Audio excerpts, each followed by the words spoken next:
It is Katie Asmuth, your host today, and I spoke with Tara Dower and Devon Yanko, who paced Tara at the Hardrock 100 just a couple of weeks ago. And gosh, that was such a great conversation. And I really appreciate how real they are with sharing their story, what Tara went through during that race, what Devon went through to get her through that race, and generally their takeaways and life lessons learned. So I think you're going to enjoy this one. It was a real treat.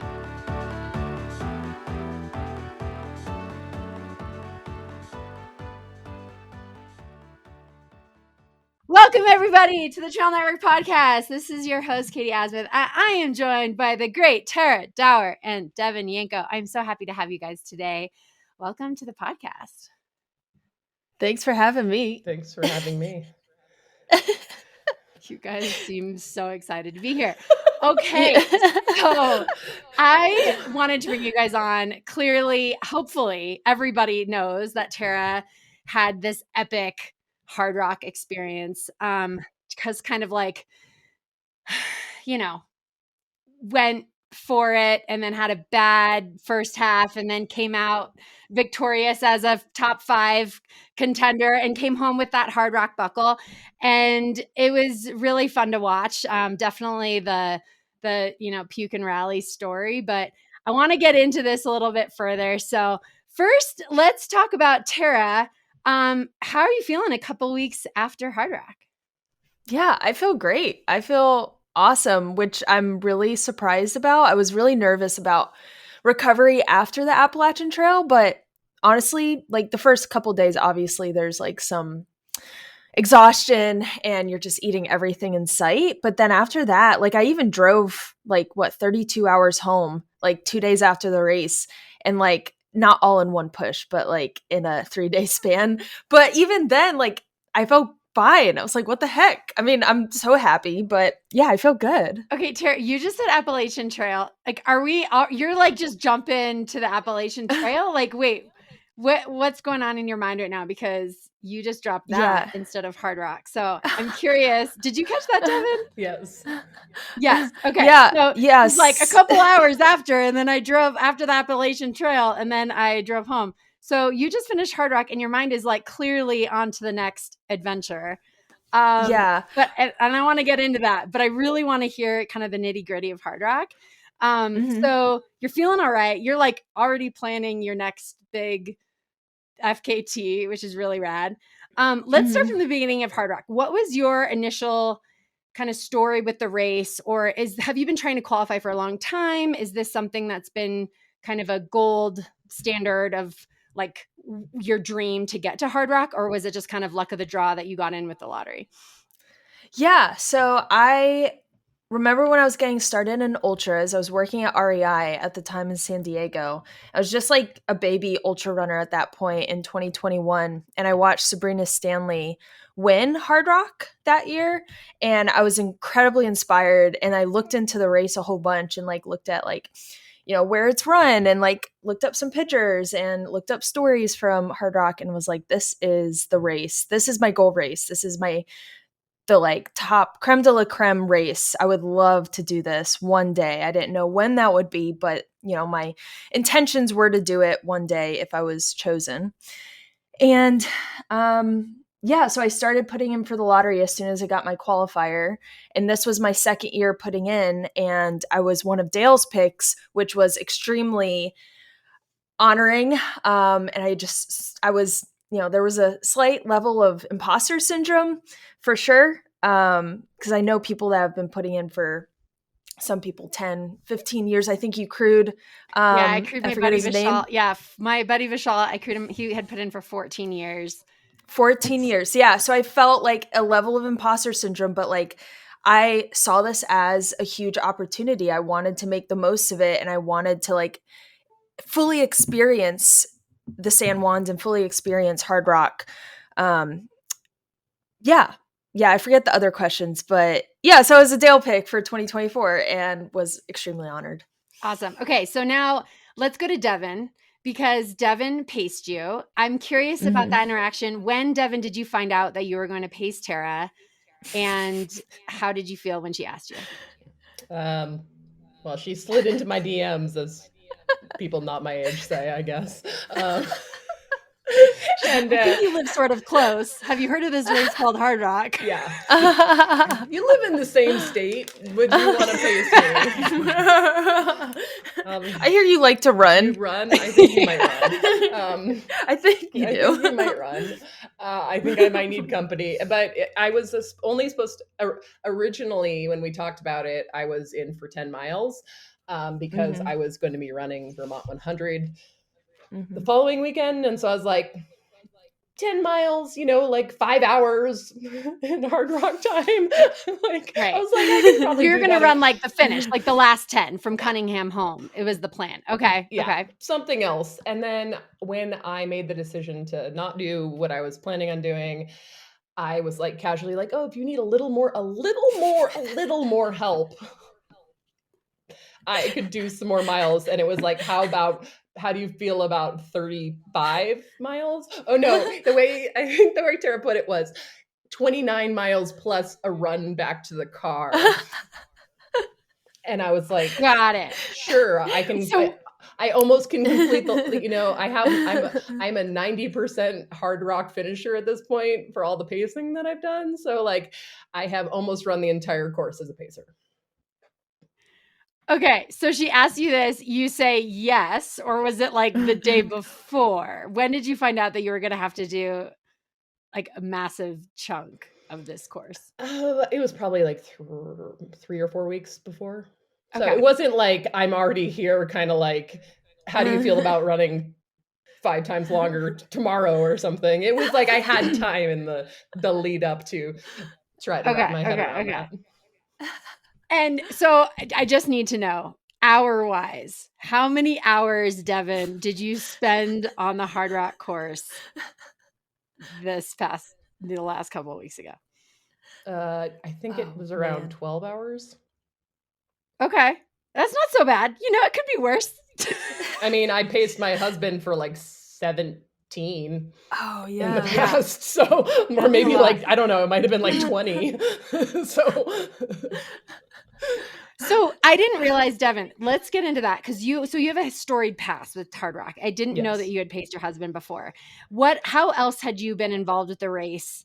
It sounds like pacing 2 years, 3. What was your history with the race? So Nathan, my husband, got in 2011 with 1 ticket.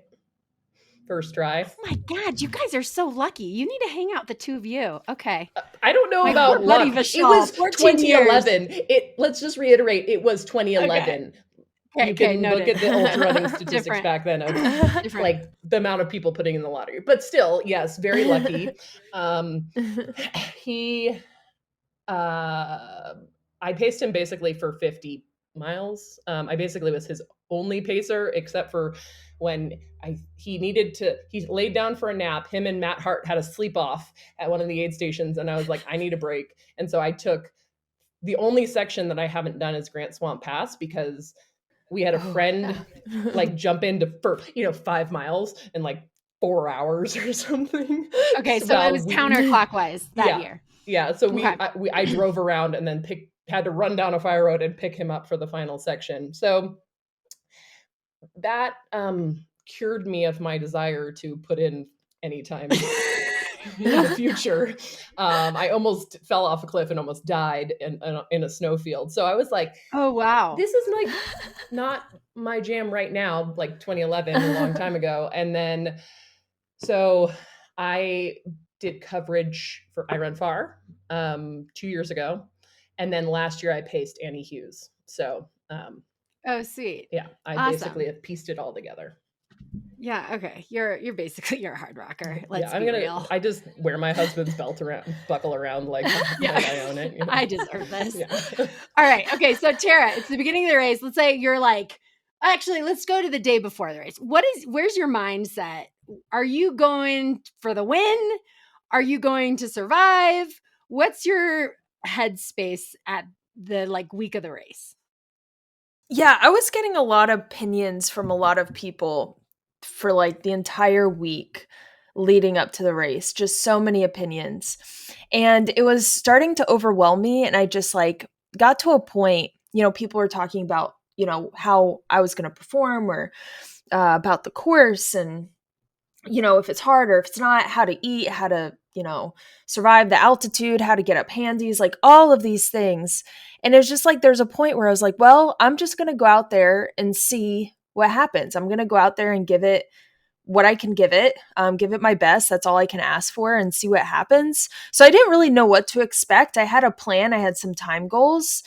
And if that meant, I was in the podium, then that would be great. But I always knew that I would, try to do my best. I was never not going to finish the race. That was the ultimate goal, was to kiss the rock, because I know like it's better odds to get back into Hardrock if you have done it already. So I was like, that's going to happen. Like that's a non-negotiable. I'm going to finish. And I just didn't know how I was going to do. I tried to try to like prepare best as I could for the race, like as far as nutrition goes and, training goes, but I really didn't know what to expect. But it got to the point where it was just a lot of opinions. And I thought to myself, like, I don't know how I'm going to do, but what I'm going to do is I'm going to make some simple goals that I know I can achieve. I know I can, go use the bathroom at Sherman, which I never did. Unfortunately, it's the 5-star bathroom at Sherman. I'm so upset I forgot to do that, but my mind was somewhere else. But I did eat a pierogi at Kroger's Canteen, and I did enjoy the scenery and enjoy the flowers out there. I'm a big flower person. Didn't see a mountain goat. I think that's kind of difficult, but hopefully I come back and I use that bathroom at Sherman and I see that mountain goat. I love it. Okay. So you're going into the race, just like opinions go away. I don't know. Are people sliding into your DMs? Are they calling you? Are they texting you? Is it just like people that are veterans of the race going like, this is what you need to do? How are people communicating with you? Like DMs for sure. Veterans of the race. I went to a veterans panel. Friends that I would see, like I saw a lot of people there that I knew who have done the race, and they were, talking at me. And sometimes it was solicited and sometimes it was unsolicited. Like he's not my coach at the moment, but still like seek his advice when I can. But Carl Meltzer, like his opinion, I trust it. I trust him. But like some people would just give me their unsolicited advice, which is okay, I guess. But after so many people, that really gets in your head. And I think I just came to a point where I was like, I know I want to finish and I know I want to enjoy the course.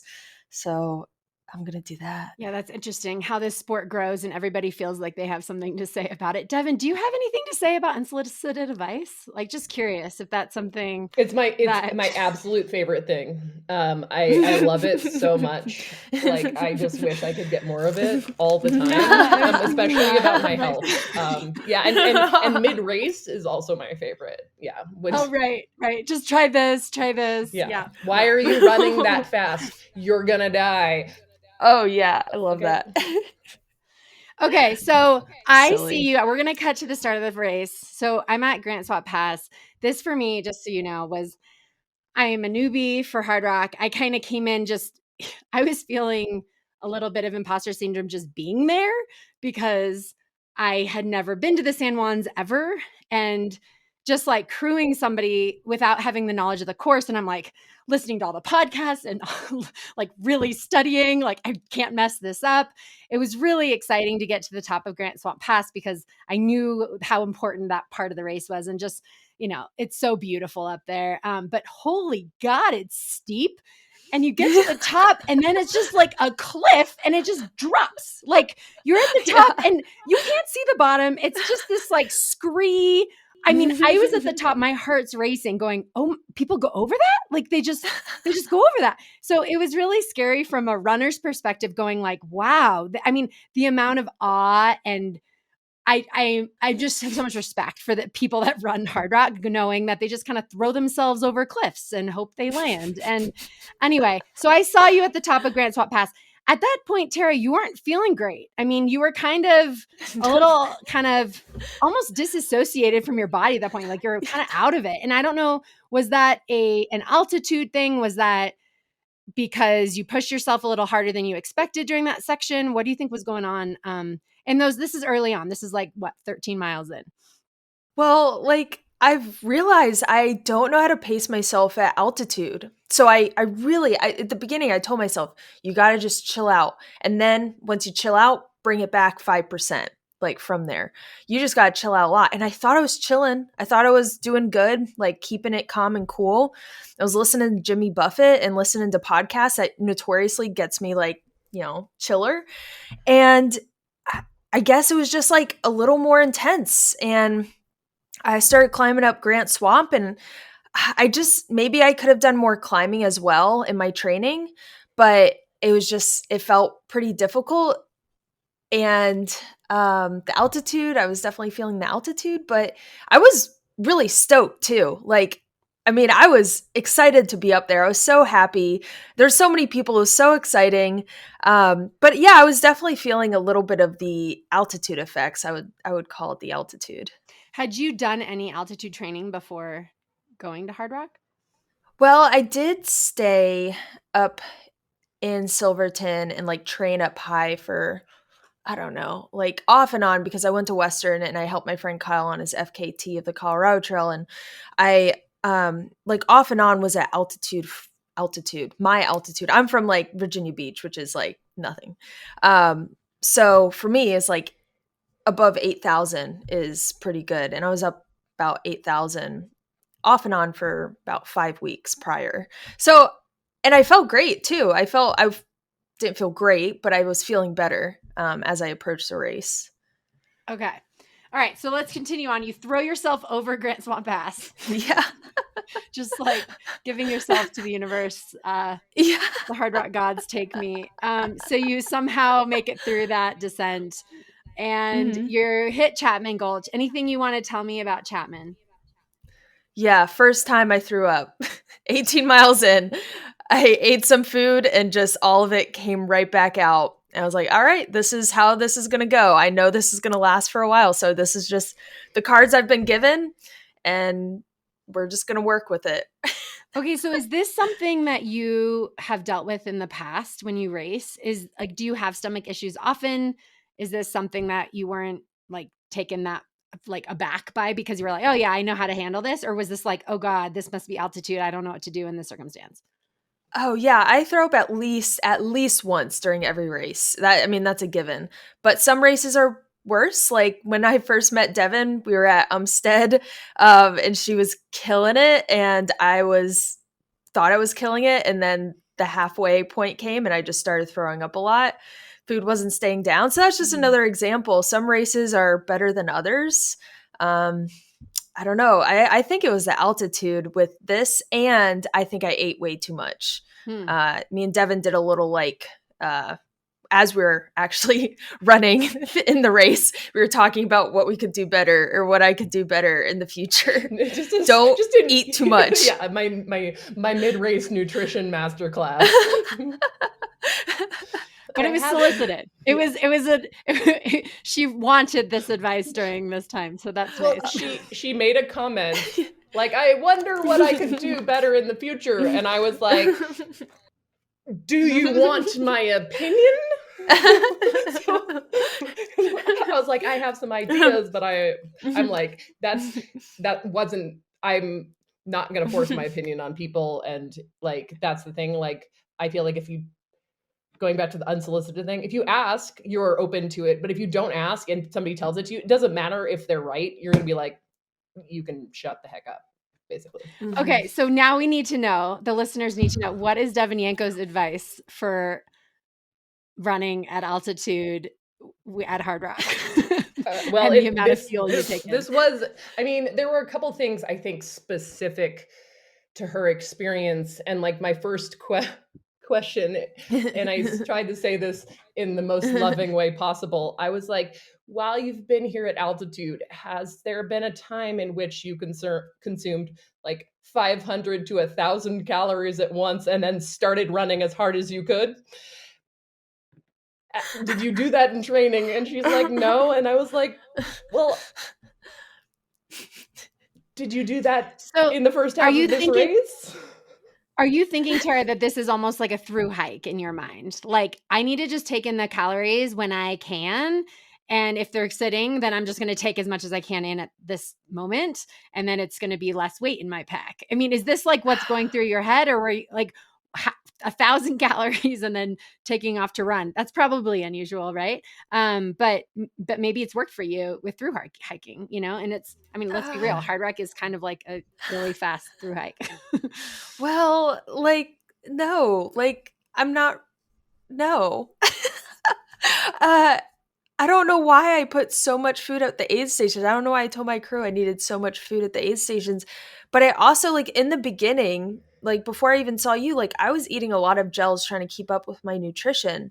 Because I was also thinking of Annie. I talked to Annie a lot before the race, and I actually asked her advice because I know I struggle with my nutrition. And I know at Hardrock, the year she did it, what was that, last year, she struggled too. And I was asking her questions, and so I was just taking some of her advice. I also took some of Maggie's advice, also solicited, where she says, eat low, where you can eat low instead of eating higher up. And I thought, at the aid stations, that would be easier. Usually they're going to be lower on the course. So, but just didn't work out. Didn't work out. All right. No. So now we're at Telluride. All right. So we're at mile 27.8. Yeah. Tara, how are you feeling at Telluride? Okay. I'm feeling all right. I'm a little hot. It's a little warm. But then I get to my crew. I'm really excited to see them. I have a great crew. They were amazing people. And my one friend Arlie was just making me laugh the entire time. It was so great. But then I left and they gave me potatoes, and I kind of ate the potatoes. But then I was about half a mile up, still kind of near Telluride, the town, and I just, again, started throwing up everything that I just consumed. And it was it's not, I call it one throw up, but it's blah, blah, blah, blah. It's that's everything. One throw up. It's an exorcism. It's multiple times, and I call that one time. So that was everything I had in my stomach. I was like, all right, cool. I guess this is what we're, the cards we've been given. Let's just see what I can do. Just kept going up to Kroger's Canteen. That was my first goal, was to eat, or one of my goals was to eat a pierogi at Kroger's. So I was looking forward to that. And I knew solid foods, most of the solid foods were working for me. The gels, I realized the gels and the liquid wasn't working. That's when I started realizing, I was like, okay, but Kroger's, I'm going to eat that pierogi.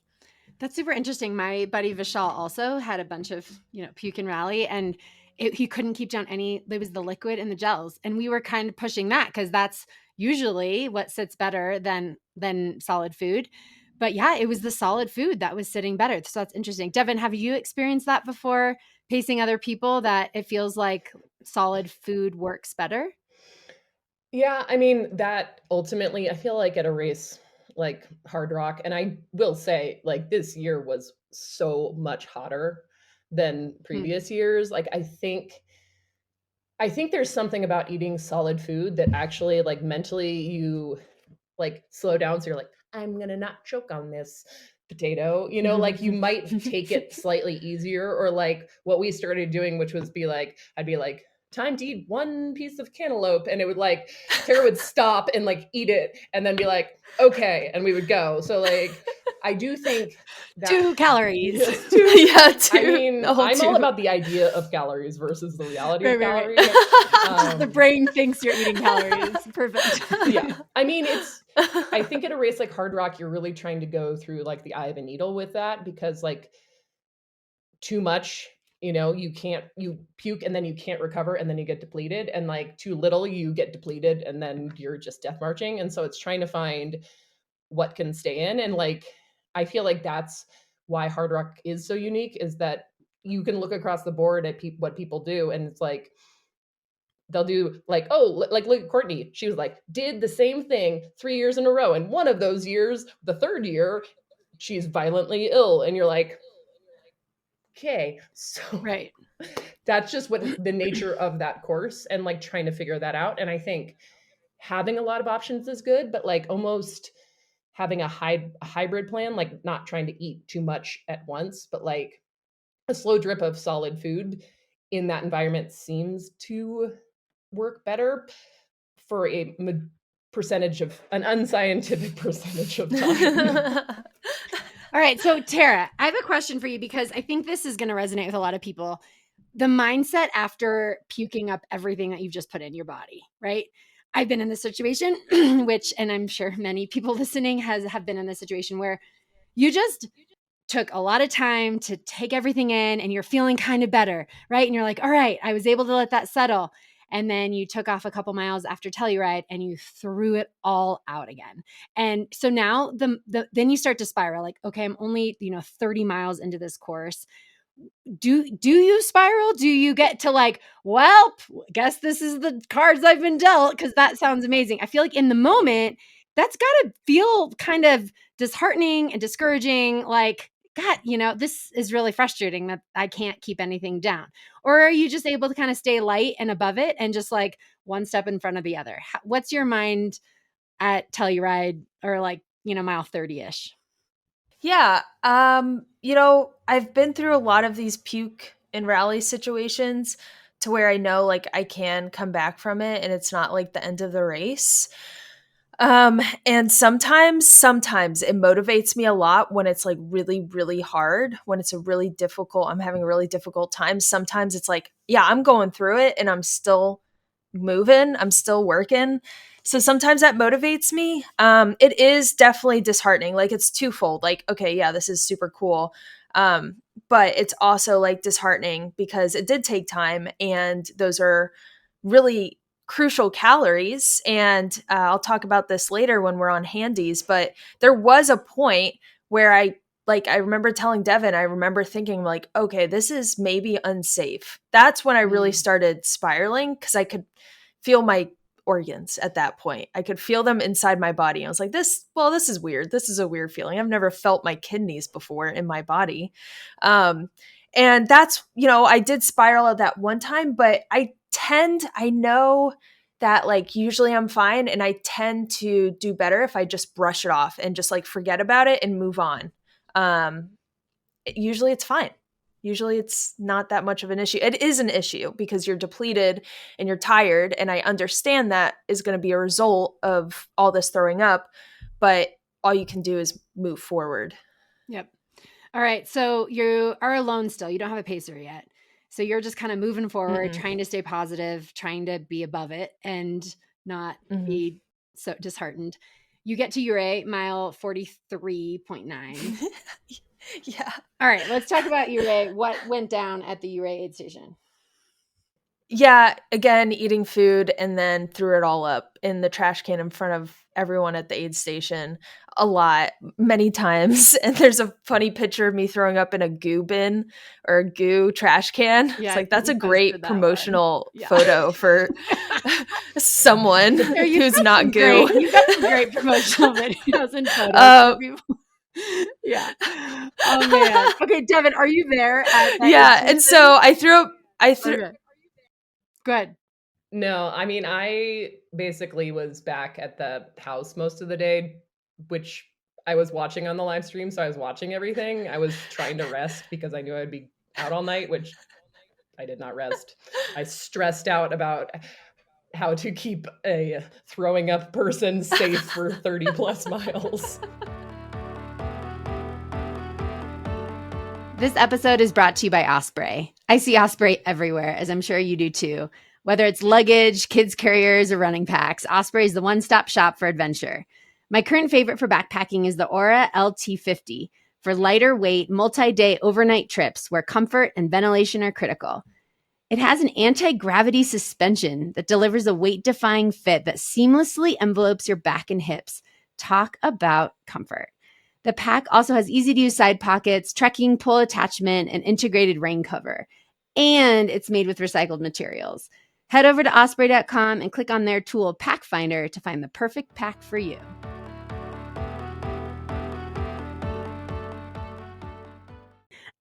Okay, so we're at Ouray. You've thrown up in the goo trash can, but you pick up Kareth Arnold. Yeah, Kareth. She's great. I love Kareth. she's got such a great energy, and she's just like, she's a mother, and she knows how to like say the right things, and she's calm. And we started hiking up to Engineer using Bear Creek. And again, I was telling her, I was like, I feel so weak. I feel so weak because I had just thrown up everything. And she's like, okay, that's fine. And then she was like, baby steps. So we were doing baby steps up this mountain, and then I just threw up again. And I was like, I have to sit down. And I just started throwing up a lot. And she was just like, it's fine. Like, it's all right. We're going to get through this. I mean, it was just she's just very wholesome. And we talked a lot during that period of time. We sat for around like 20 minutes. And then after that, I kept moving and threw up again. I think we sat for a couple more minutes, but then we got up and over Engineer, and it's starting to get dark, and ran down to Animus. And I feel really good on the downhills, but it definitely jostles my stomach. But yeah, Animus is where I eventually picked up Devon. Okay. So that's interesting that had Kareth been out there before? Is she have a Hardrock story as well? Or was this her first time at Hardrock? Yeah, she doesn't have a Hardrock story, but she has done a lot of running around in those mountains. Like, she had done that section that she paced me on before. But she's a lot of mountain experience. That's awesome. Okay. So she had the right things to say. And it sounds like at this point, you're kind of like just surviving. You're just trying to put one foot in front of the other. Yep. Are definitely you at asking, this point. At this point, are you asking where other people are in the race at that point? Do you even care? Are you competing, or are you just trying to survive?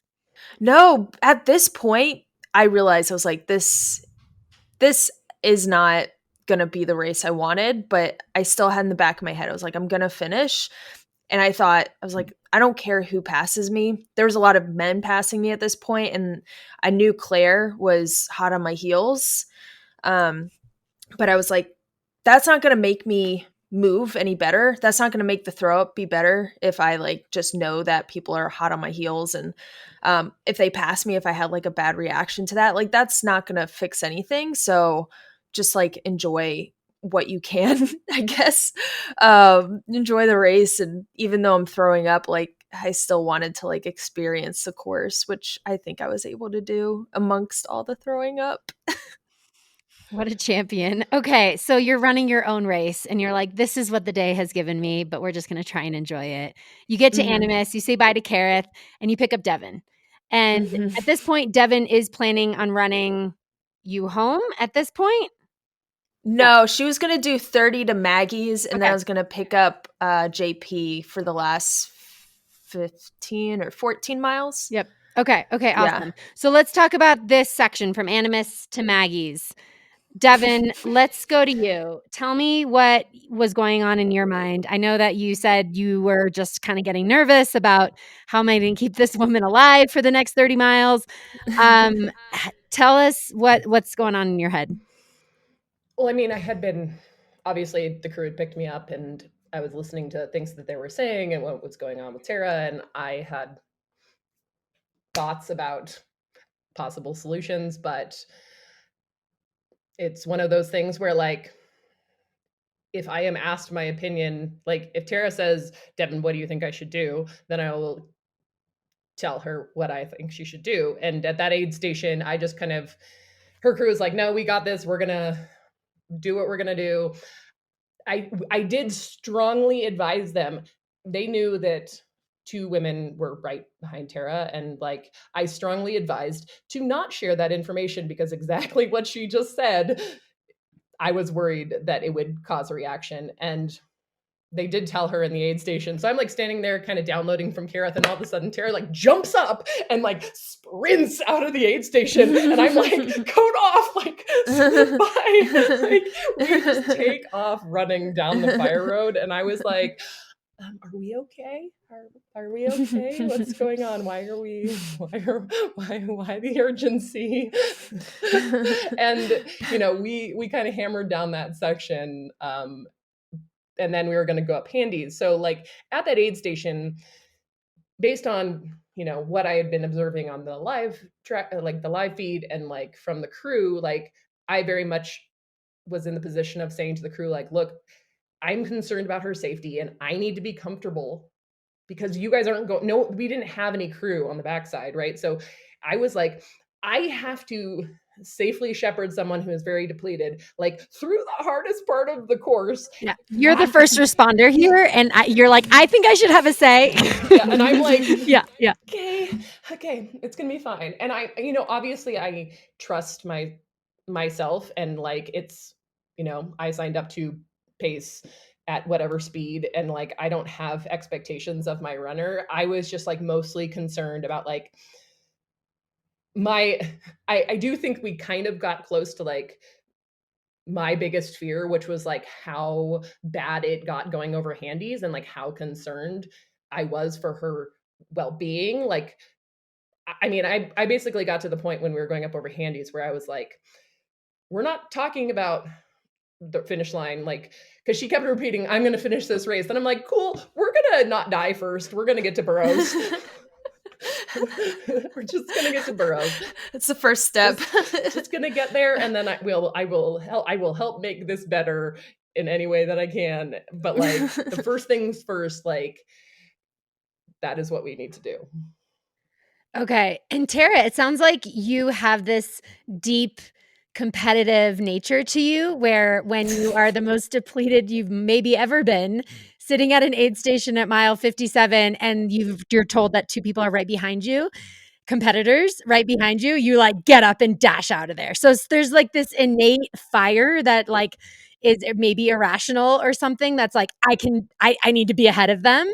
Like, can you tell us about that? What happened there and what made you jump out of that chair? Yeah, it was actually 3 women hot on my heels. Yitka, Emily, and Claire. Claire was the first. But yeah, I think I've always been competitive my entire life, and competitive with myself, but largely with other people. So I don't know, like, it just, I don't want to see them at the aid station. Like, if they see me at the aid station, especially with how I looked, like that, they could see me in a certain way. And then, if I was far ahead of them, they couldn't see me. They didn't know I was near. Hopefully they didn't hear that I was near. So it just seemed better to just get out of the aid station and just move on, just keep moving. That just, in my head, that made sense. Yeah. And it's interesting because aid stations are a really big factor in the race at Hardrock. I mean, they're a factor at any race, but people spend a lot of time at aid stations where you're, 45 minutes behind someone. That's nothing at Hardrock, because an aid station's at least, half hour or whatever. So it's really interesting just how people have to take care of themselves at aid stations. It's really a survival thing. And you have to make sure that you're equipped for the next section, for weather and for fueling, because there's a lot of time, a lot of hours you spend out there on your own. So did you take out of that aid station everything you wanted, or were there some things that you wish you would have grabbed at Animus? I should have definitely sat and ate more solid foods and carried solid foods with me. I knew the gels, and I knew the liquid calories weren't quite, liquid calories were working better than the gels did, but I knew I needed those solid foods, and I did not take the time. I didn't think about it. And even my crew was like, we're going to go into the aid station. You're going to pick out what you want. We're going to get that. You're going to get loaded up on that. We're going to go inside the aid station before you leave. And I was just like, no, I got to go. And that's what I did. And, that's an important lesson. And like, if you have people you trust who are on your crew, trust them, because they are clearly the ones that are going to make the proper decisions. I mean, I'm, no calories in, and I'm like however many hours in, and I'm not making the right decisions, obviously. So it's a true like lesson on trusting those people you put into those positions. Like, I fully trust my friend Reese, who is the crew captain, and she was telling me we're going to go into the aid station, and I told her we're not going to do that. And I should have listened to her. I should have definitely listened to her.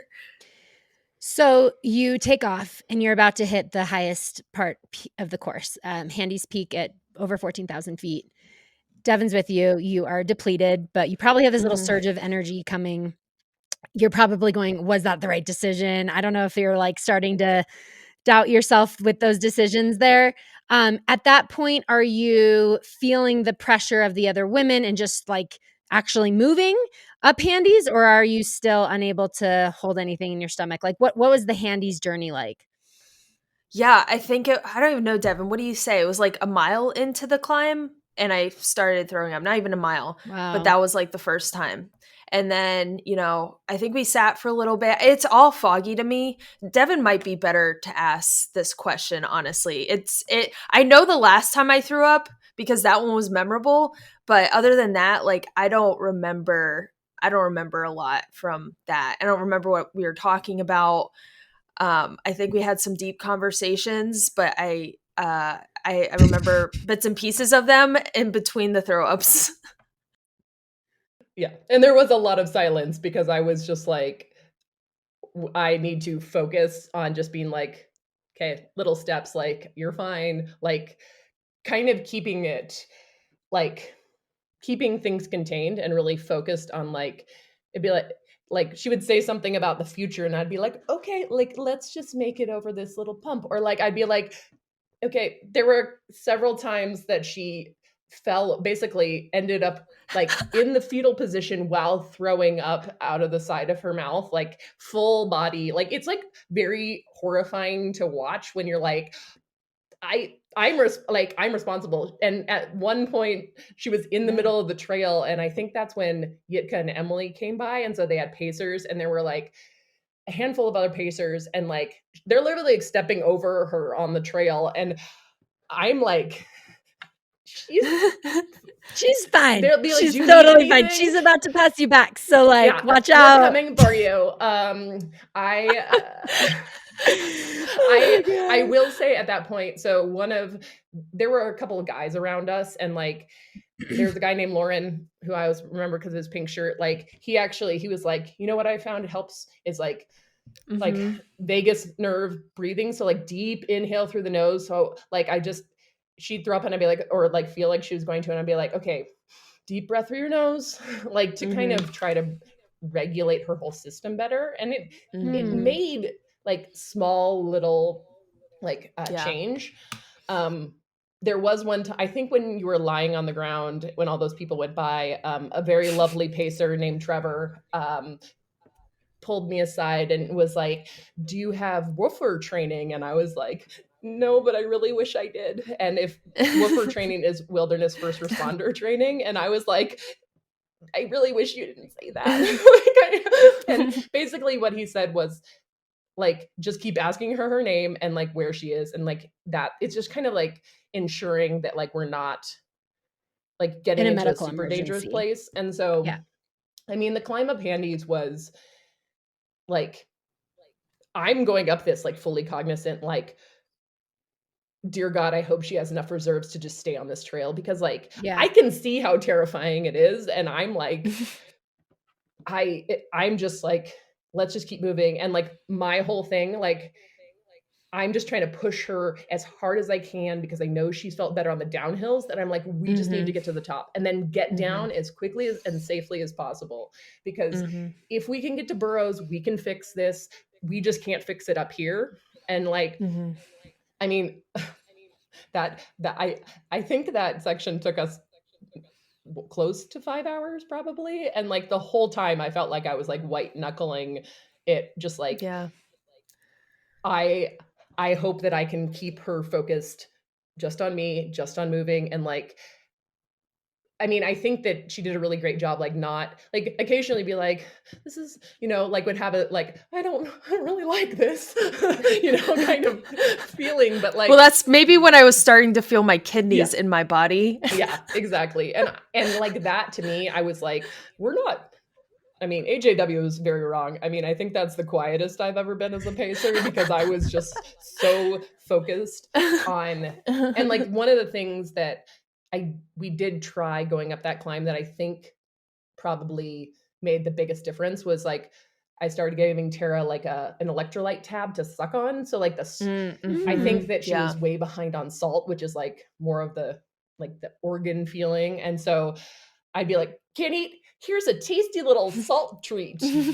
That'll get you somewhere. It's like 5 calories, but like it did make a difference. And then once we got over the top, she did really like, she did have legs, and like I could tell that. It's like, it's not a problem of that system. It's like on that descent, I was just like, dear God, I hope she has enough brain power to like focus and stay upright and like just keep going, because I was like, I just need to see Jesus at Burros. So 2 years ago, one of the aid station workers was dressed as Jesus, and I was really optimistic that he would be dressed as Jesus again. He was there, and he's the best, but he was not dressed as Jesus. But I think I asked you at one point in the downhill, because I was also nervous about like that downhill portion.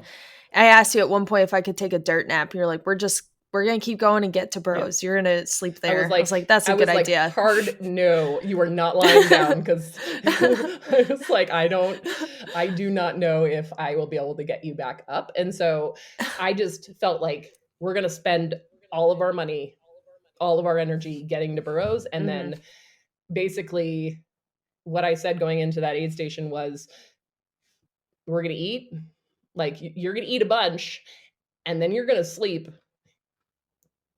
for a while. and like that should theoretically like reset the system. And then I was like, and then all we'll do is we'll do that, and then we'll go to the next aid station. If we have to do that every aid station forever, we're gonna do that. But like it was a very hard reset. I think we were in the aid station for approximately 68 minutes. Approximately. Hey, Devon, like, wow, just so impressive what you did. And I think that people don't talk about that enough. The power of the pacer and the stress of the pacer. And really that you mean potentially life-saving, right? Like you don't know what would have happened. I mean, there were a lot of people, it sounds like a handful of people that passed her, but you know, they were kind of like, you've got her, it's your responsibility. And that's a scary feeling. And it does beg us the question of, you know, maybe pacers at Hardrock do need wilderness first response training. But I mean, yeah, this is stuff that we probably should talk about more in our sport. About this really is dangerous stuff, right? Like this isn't, you are climbing a 14,000 foot peak without any calories in you. And somehow it's just like a race, and you're going to get to the aid station. It's going to be fine. But you can also fall off that peak and it would be really dangerous, right? So I think there is this sort of like that white knuckling, that stress is actually called for, because it's a real situation. You're in the mountains alone and it's scary, right? I mean, I'm curious, right? So, okay, I'm trying to think. It's still daylight though when you're climbing Handies, right? No, we're dark. Okay. It's the middle of the night. You're like, let's get to Burros. Let's take a nap. So you get to Burros. It's the middle of the night. You take a nap, like an hour-ish nap. Okay. You get out of there. And how are you feeling, Tara, leaving Burros? Oh, cold, but like so good. Like I was like, wow, I feel like a new person. And we just were like, we boogied down that road. I felt great. I was like, this was a great decision. Yes. Okay. You get through that, and Devon's like, thank the Lord. Oh, thank Jesus. Thank Jesus. And so now you're making your way. You get to Sherman. Do you want to say anything about that section from Burros to Sherman? Is there anything? No, I just felt really good. So I didn't use the bathroom, but I moved into 8th there. At that aid station, there was a woman that came through. I forget her name, but she came through, and I was like, okay, I got to go now. Like, I know she left. Like, I'm 8th now. I have to go. I think it was 8th. It had to be 8th because it was 4 women that passed me. Yeah. So yeah, that whole section was really encouraging, and the sun was coming up. So I knew I was about to get like a new, what am I trying to say? Burst of energy. Yeah, that's what I meant. Yeah, burst of energy. Really good section. Devon, you feel the same way? Yeah. I mean, we went from running like 35 minutes per mile between Animus and Burros. And then when she got up and we left Burros, I was like, okay, 8-minute pace. I was like, well, if we're going to test the gut, this is a good way to do it. But like it was really encouraging, because also in my mind, I'm like, she is running very well, and I'm looking at her move, and it's like her problem is not like a breakdown in her like legs or anything. It's just the fueling piece. And like leaving Burros, we switched the plan to be like, okay, what squirrel snacks are you going to take with you? And then we are going to eat little pieces. Yeah. Yeah. Yeah, I think I had like a little grilled cheese, I think it was, and like fruit. Fruit was working a lot for me. And we started getting on a schedule where it was like she would turn around and tell me to eat or take my salt pill, and we just got into that routine. It sounds like it really worked out. Okay. So you passed Sherman, you're making your way. I mean, anything you guys want to talk about before you hand off to JP? Is there are you leaving her, Devon, feeling like a proud parent? Like, we got through this hard time. We grew together. The struggle makes us stronger. And now you are the strong butterfly. And there she goes. Like, how are you feeling? Yeah, I mean, I was really impressed that I think the thing is like I could have told the same information to another person. They could be like, yeah, whatever. It doesn't like not take the advice or like still feel like dwell on what happened. But I think she did a really great job of being like, okay, like moving on, like, let's see what I can do and like pushing forward. And like, I was trying to, like before we got to Maggie's, like really push at the outside of her limit, not be like, oh, well, we were having a hard time, so we're just going to take a little walkie walk. It was like, I would run, like I could kind of titrate my pace, like to be like, I'm pulling her just enough that it's not like going to be a catastrophic meltdown, but like getting more out of her and kind of building that confidence back up. And so when we got to Maggie's, we had this like big long descent going in there, and then JP, bless his heart, had run 4 miles up a fire road to get there. And basically, I think like I basically took him aside and I was like, this is what we are doing. And I'm like, if this continues to work, don't change it. And I'm like, when you get to the next aid station with crew, don't go back on that plan. Like, just this is what is working. Let's stay on that. And actually, the interesting thing coming into that aid station is that, this goes back to Tara's point earlier about other women being in like competitiveness. It took me like a full 2 minutes to realize that Claire was actually sitting in the aid station. And Claire Banweth is in which one? Where are we? At Maggie's? At Maggie's. She's sitting in the aid station, and she says to me like, oh, not good. I don't feel good. And I turn around to Tara and I was like, you are running fine. Your legs are great. You need to get on out of here. Like, okay, bye. Like, and to kind of, because I felt confident that she was like put back together, and that like that first half of the race was in the past, and that like she still had a chance to race. And so I was really glad that JP was there, because like, I mean, at that point, like as she's running off, you're tapping out. As she's running off, Megan Hicks was like, how are you? And I was like, I think I sold my soul. You're like, I'm forever transformed. I was like, as a good pacer, I'm cashed out. And like, so it was good to have that like new energy and new perspective, and also for him to be armed with the information that we had kind of learned, so that it just was like a perfect setup to kind of get that competitive momentum going towards the end. Yeah. I think you have so many interesting points there, but I was thinking about from the perspective of the crew and how the crew has been told this is what we're going to do. And maybe the crew needs to just go, we have no idea, and just wait for that pacer to come in. And the pacer needs to tell us everything that's going to happen. Because I feel like the crew comes in with like, we've got all of the things, we can do all the things right now. And it's not what necessarily is the best thing to do for your runner.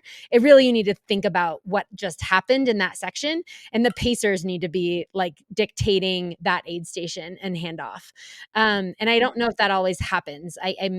trying to think. I feel like the crew kind of comes in with like we've got this attitude, and we have all the tools in the world in front of us, and all the food and all the electrolytes and all the change of clothes, and we've got it all. But really it's like, pacer, what do they need now to get them out of the aid station as soon as possible? Okay. So you hit JP, who's a teammate of yours. He is fresh legs, sort of, after a 4-mile uphill jog. And he's going to bring you to the finish, right? So Yeah. sounds like you had passed 3 women in that section. Two. And then okay. there's 2 ahead of me to get to 4th. Okay. Yeah, so I was sitting at 6th after Maggie. Yeah, yep, 6. Yep, Okay. yep. So you pass 7th, like you pass Claire, who was 7th, and then you get to, got it. So you're like hunting, it sounds like. Yeah. You're feeling good. Let's And go. Yeah, so like I think with JP, like he's a really encouraging guy, and he's a great pacer too. Is like fresh too. Like me and Devon just went through this really intense experience, and like here's JP who has no idea, and it's like, okay, this is fresh. Like he doesn't know that I just like died on Handies. So like, yeah, going into that section, he just like was super encouraging, and Claire like left the aid station soon after me. I could see her hiking up, and we were just like, okay, so we're just gonna keep moving on these uphills, and on the downhills, that's like my specialty. So he's like, we're gonna really try to move really well in those downhills and try to like get that lead ahead of her. We didn't know how she was feeling at that moment. And then we got to Cunningham, and so about 10 minutes left. Yeah, and I heard from my friend Rachel Lemke was doing a run with Logan up from Cunningham, and I saw them, and they're like, oh hey, like we just saw like 4th and 5th just leave the aid station at Cunningham, and I was about to get there, and I was like, okay, like I know it's go time, and I know the race ends on a downhill, so this is going to be really good, but it's going to be really, really difficult because Little Giant is not little. I don't know why they call it Little Giant. It's so big. Oh my God. It's so big. It is. That is a disgusting mountain. I love it. It's beautiful. Like from the aid station, you can see just these tiny little specks of like little ants, like smaller than ants. Like they're just like a millimeter up in the sky. And you're like, oh my God, that's going to be me. Right. I mean, it's terrifying. It's a huge climb and just so many switchbacks and pretty massive. But so what was that? How long did you spend in Cunningham? Were you like, let's get out of here as soon as possible? Because this is the final 10 miles. What do we need? Yeah. Like we were going to sit for a little bit, but then I was really encouraged to like get out of there as soon as possible, get in and get out. So I think I didn't spend much time there. I was just ready to be done and get that food, like bring it with me, bring those cantaloupe with me, the 2-calorie cantaloupe, and let's do the Little Giant and let's get this thing over with. And you pass them. You pass 2 people. Not on Little Giant. Like I could see them ahead of me. Yeah. So like I said, the descents are really my bread and butter. And so when JP and I got up there, we just started like bombing that downhill and did it really quickly and pass Yitka and Emily. I think it was like with 4-ish miles to go. And the whole time, poor JP, I have like a little bit of trauma from Umstead for multiple reasons. When me and Devon did it, and was it 21? 22. Or 22? 22, yeah.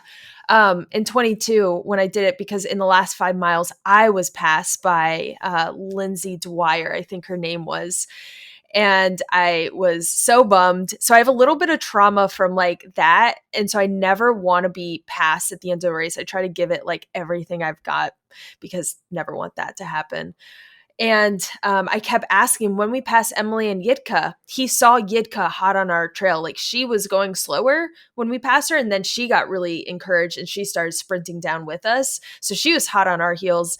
And I kept asking him, we just like started going even faster and we didn't see her anymore. But I kept asking him, I was like, do you see her behind me? I swear it was every 30 seconds, poor JP. And he just had to look back every single time. And even you can see it on the live stream when I'm running through town and I finally come out of the forest, I'm running through town. You can see me talking to JP and then him turning around. He's like, "You're good." And then me asking, turning around, "You're good." He wasn't nervous. I was nervous. JP was Still nervous. good. JP All was good. the most nervous person in your entire crew. Oh, really? Wow, he faked it. He did seem like it. He's like a duck. Okay, so when you pass fifth and sixth at that point, do you say something? Do you say like "good job" or like is it just silence and like yeah. I'm gonna eat you alive? No, I'll talk. I love talking to people. I love ultra friends, but I mean, there's still like, we're going to do the best that we can personally in this race. So I always say like, "good job." Or like, "you can do it." I told Emily actually when I passed Emily, cause Emily was in front of Yitka, I was like, "Emily, come on, let's go." Like I tried to get her to come with us because I knew Yitka was going to pass Emily if she didn't start speeding up. So I was like, "come on, Emily, let's go, let's go, let's go." And I don't think she followed, but that's what I said. She's like, Emily. "I'm 32 hours into this race. I don't care if she passes me. This is my go. This is my going." Well, and that was actually one of my takeaways too, is that it becomes this survival game. And I, from my perspective, crewing someone who took 43 hours to finish the race, it was more of this camaraderie with the rest of the runners, and you're all just trying to work together and help each other out. And so, of course, my mind, because I'm like a competitor and through, and I'm like, what's going on in the front of the pack here? Because it feels as if you can only go as fast as you can go.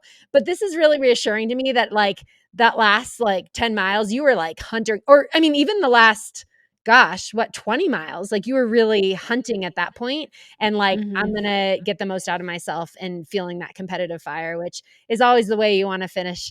All right. So you're running it in with JP. What's it feel like to come down that finisher chute and kiss the rock? Oh my gosh, it was so exciting. It was, I don't even know how to explain. I don't know how to put it in words, but it was one of my more proud ultra moments. I've had a lot of great results and I've had a lot of like rough results where it took a lot to get to the finish line, but I was just really excited to be there. And I was really happy to be there with some awesome people too, like my crew. My friend Reese has been there for a lot of my West races. Like I do a lot in the East, but she's been there for a lot of the West. And I just thought like I was proud of us for getting to this point. And I think I told her, I was like, "we did it. We did Hardrock. We did the Hardrock." Yeah, it's just so happy. I was so happy. And I was really happy with my race. I'm really happy it ended the way it did. We pulled it together. We kept the wheels sort of on. They came off. We put them back on. And, I got the most out of my body. And that's all I can ask for in a race. Like, you never know what's going to happen. You don't know how your body's going to do, or your mindset, or if your gut's going to be okay. You never know. But as long as you're doing your best, the best that you can, that's really all I can ask for. There's nothing more that you can do, but just, do the best that you can. Devon, any takeaways from Hardrock or anything you want to say to Tara? I think we have said a lot. we said a lot. The soul. She took my soul away. I think for me, it was one of those moments where I felt really glad that it was me that was there, because the reality is I don't think that everyone who paces is really doing the same job. And like for me, having the amount of experience that I do, I felt like if it hadn't been me in that section, this could have gone any number of ways. I've paced people where I'm like, I'm just along for the ride. Like I once paced Mike Wardian in a 50 miler at like North Face 50. And I was like, why am I even here? I can't even keep up with you. But like in this case, it felt like that I was able to have a meaningful impact and like, truly contribute to her race. And so like, that feels really good to be like, it didn't matter that I was there and that I could, make that difference. And so it was really cool to kind of see like that narrative arc and be like, okay, I'm glad we went through that. I'm glad you came out the other side. So yeah. And it also makes me excited because I know that she's motivated to go back. And I think a lot of Hardrock is like how you learn how to race it. And like, when she was feeling better, I was explaining altitude. And I was like, we'll circle back. Just, you don't need to retain any of this. But like, yeah, it was really cool to be a part of. Yeah, I bet. Okay. So, I mean, I'm sure you take this experience with you. And I'm curious, Tara, also your FKT and through hiking experiences probably was a big part of how you got through that race and the mindset and being able to keep walking forward.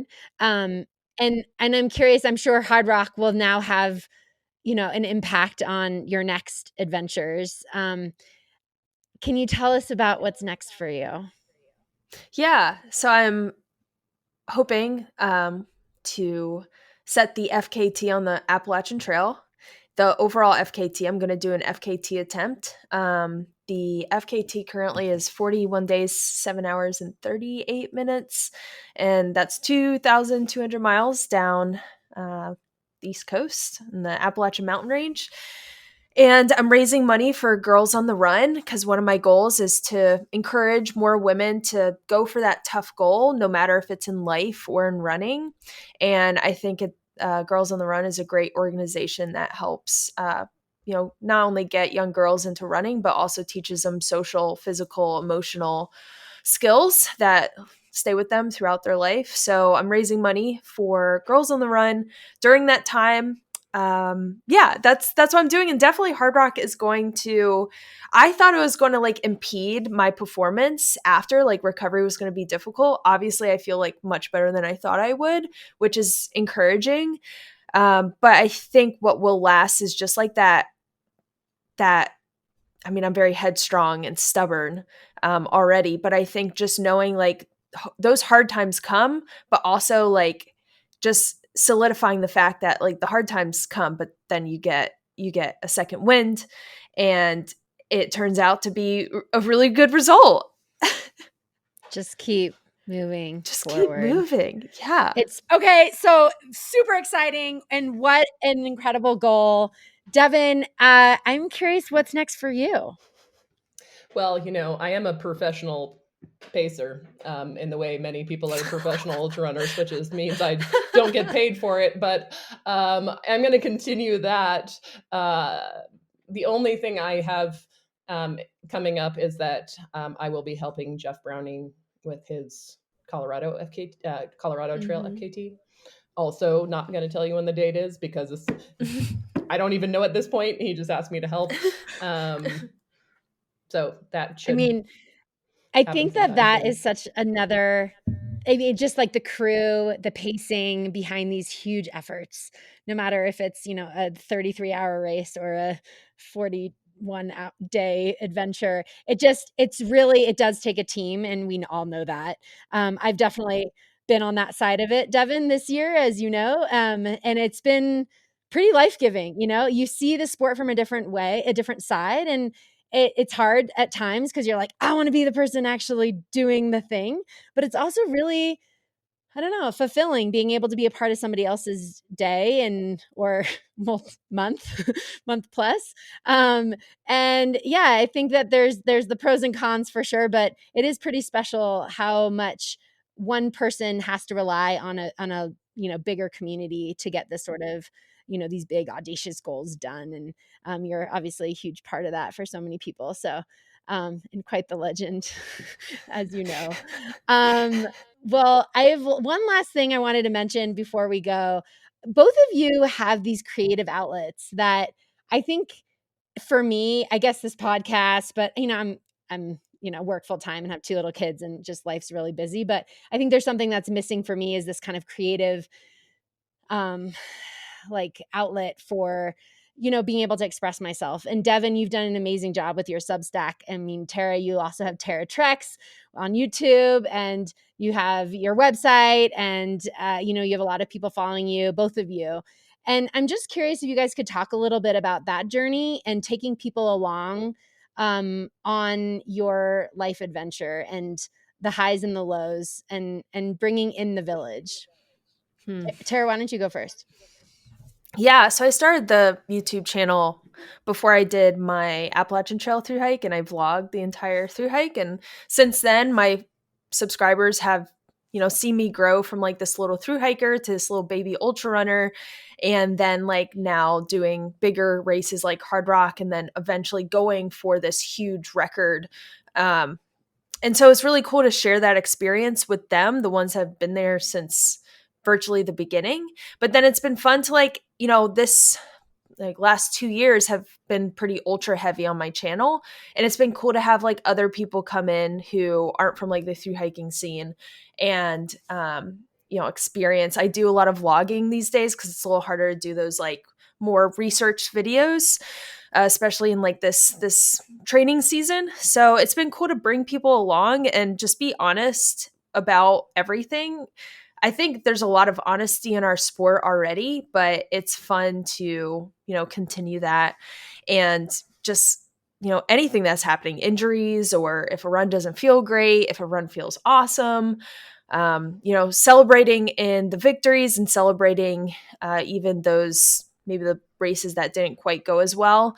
Everyone's just really supportive. Obviously, there are some comments I get on there. I oftentimes do get comments that are disheartening, to say the least, and just, it's like, what are you doing with your life, dude? Why would you comment that? I don't know you. Why would you say this? Yeah, honestly, I've gotten like, I think maybe 3 what I think are women comments from women, but then like, hundreds of men, hundreds of men.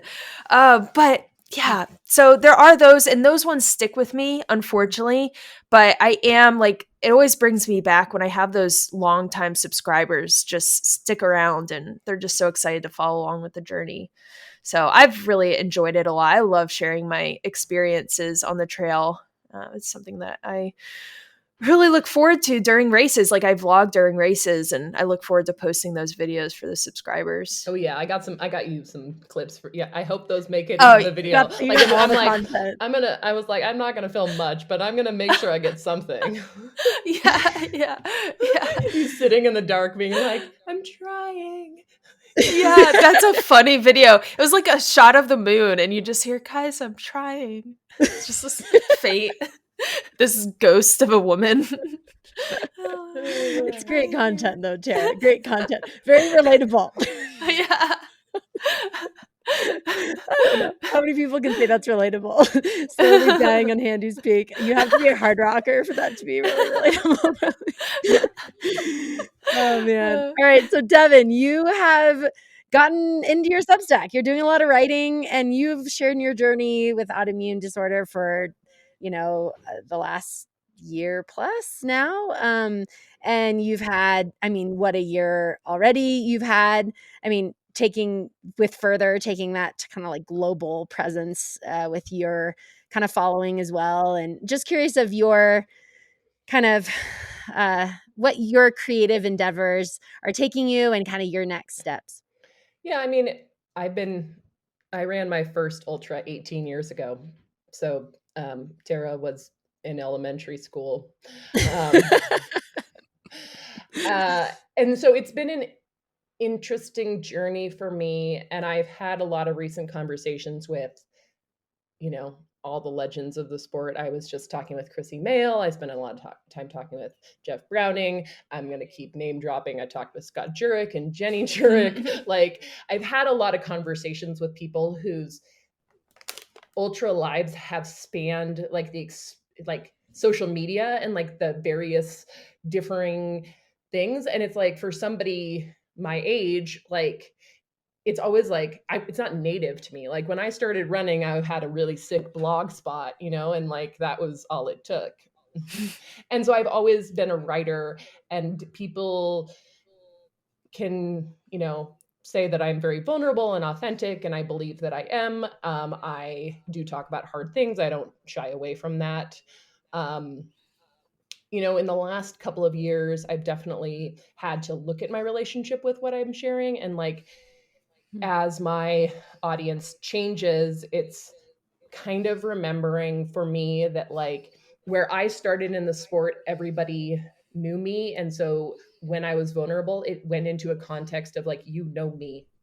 And now that doesn't necessarily exist. Like I say, I don't know who's following me who just like saw me in a Lululemon post and was like, she has sick tattoos, follow, like that is a different relationship. And so I have, in the last 2 years with trying to share stuff about autoimmune, I've had to refine my own relationship and like what I do want to share, because the more you share, the more you open yourself up to, people's comments and things like that. And like, because this is a very vulnerable thing that I'm going through, it's also like not the time necessarily to have people dropping into your DMs and being like, well, at least you don't have cancer. And you're like, cool, that really made me feel better. Thank you.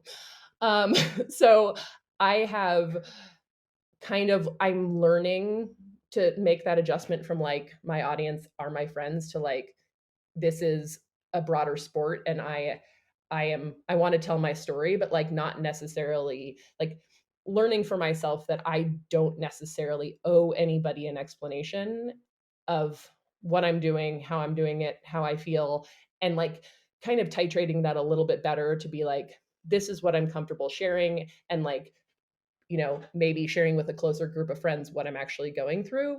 And I do love writing. I did 100, shout out to Tara for blogging, because I did 100 days. I did every single day leading up to Further. I did a vlog, and I retired. But I think that was like a really cool series to kind of like actually show like what training for something like that is. But like, yeah, I mean, it's always growing and evolving. And I think it also is very dependent for athletes these days on whether or not you were sponsored. And I think, I'm 42, like depending on like my professional presence in the sport, like I kind of joke that like the moment I'm not sponsored, it's like I'm hitting the nuclear button and deleting it. But I don't know if that's true, because I kind of, I like writing too much, and pretty pictures are nice on Instagram. So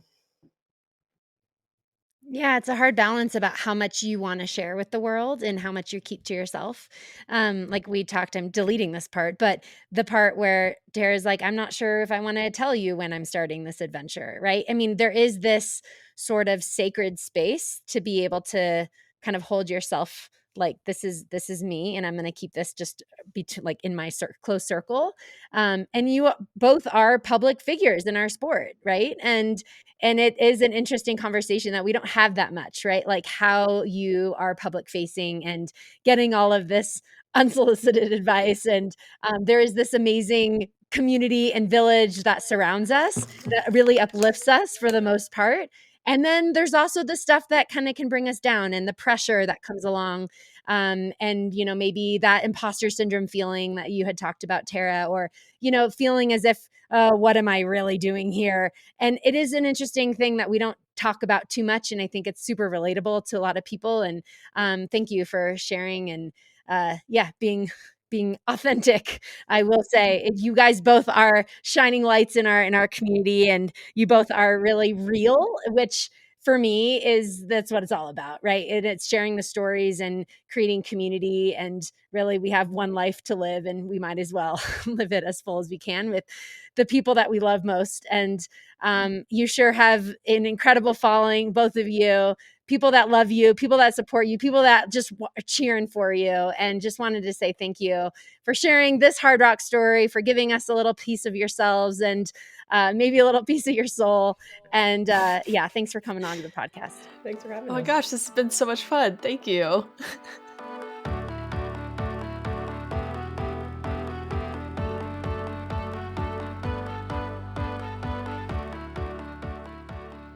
All right, what did you think? I really enjoyed this conversation with Devon and Tara, and frankly feeling quite privileged that I can have these kind of nitty-gritty conversations about races and just about life lessons and experiences generally in the sport. And this has been a really fun avenue for me. I hope you enjoyed it. Please give us a like, follow us on Instagram, please DM us, tell us what you thought. We're also on YouTube, and we hope that you enjoyed this episode.